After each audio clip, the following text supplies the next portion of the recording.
Hi, everyone, and a very warm welcome to all of you.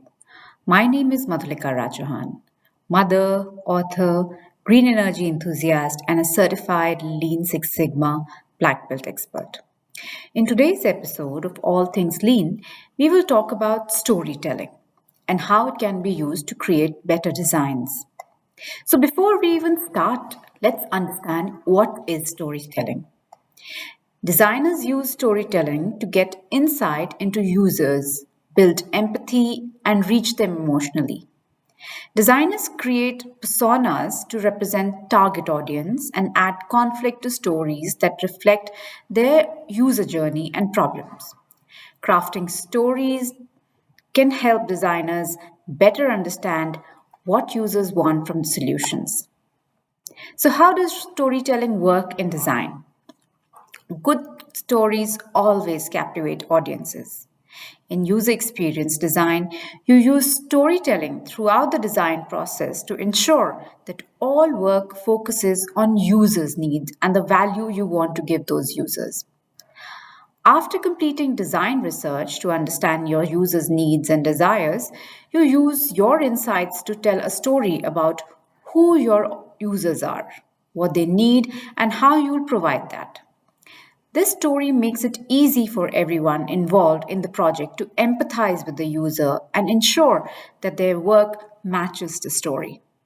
Having a story throughout your project means marketing the design at the end of the design process is also very straightforward, as you already know exactly which story to tell to show how your product provides value. Your story narratives are actually magic mirrors, providing fine tuned empathy and connection with users' values, where users discover how to make their own happy endings. According to Terry Pratchett, who's a famous fantasy author, people think that stories are shaped by people. In fact, it's the other way around. So, what makes a good story? The renowned philosopher Aristotle wrote extensively on storytelling, and he devised a formula or a checklist for what a story should contain. We'll go through the 7 steps he talked about in storytelling. First is plot. What are the users trying to achieve or overcome? Character. Who are the users? Not just demographically, but what insights do you need to understand what they are and what their needs are truly like? A theme. How can you establish a trustworthy presence to them and still set yourself apart from competitors? How will you reflect the overall obstacles users must overcome? Dialogue or diction. What will your design say to the users and how?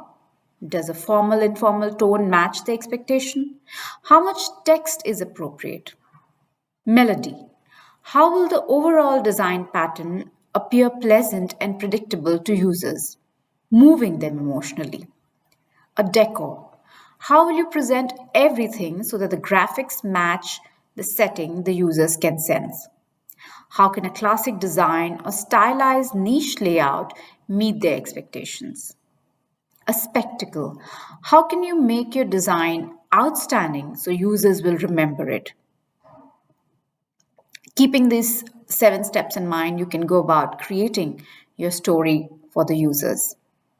And how do you reach users through these stories? You can use storytelling in your design process to present your user research results in an engaging way and create empathy in your target users. This will help you steer the design process and keep it user centric. And here's what we can do: we can define our audiences using personas. To envision users' likely experience and gain empathetic insights, personas are based on user research but tell a story about your insights.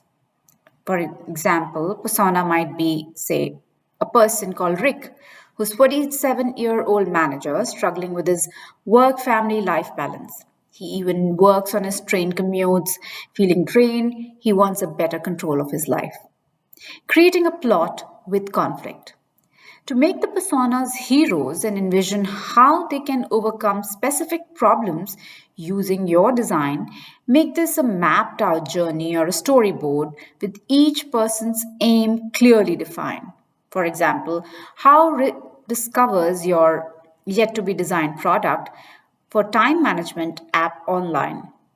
He downloads it and completes your questionnaire about work, commitment, family, outgoings, etc. He starts using your apps, letting it collect data from his phone and fitness tracker about time on various tasks, activities, stress level, and alertness. After a week, your app charts his tasks and activities, including sleep, heart rate data, etc. Tapping a phone tab, Rick sees time management suggests how to become more productive, well rested, and less stressed. He has the option to continue or suspend monitoring if he's on a holiday or vacation. Give your design a supporting role. Show it improving your personas or user's life and how easy it is to use. For example, consider how many steps Rick needs to use your app. If voice controlled devices at home might influence its suggestion. Work with setting. When and where users are, your design is vital for building empathy. For Rick, it's the home, train, and workplace. But what about, say, a busy professional working from home? Tailor the look and feel. Your design's appearance is vital regardless of its functional benefits. So design the most appropriate layouts, colors, typography. For example, Rick prioritizes at a glance, easy to use design with soothing colors which complement larger fonts. Always consider the what, the who, and the how. The what is the user's problem. You define, for example, they work too much overtime because, or budgeting problems at home. The who, the users themselves envisioned through personas.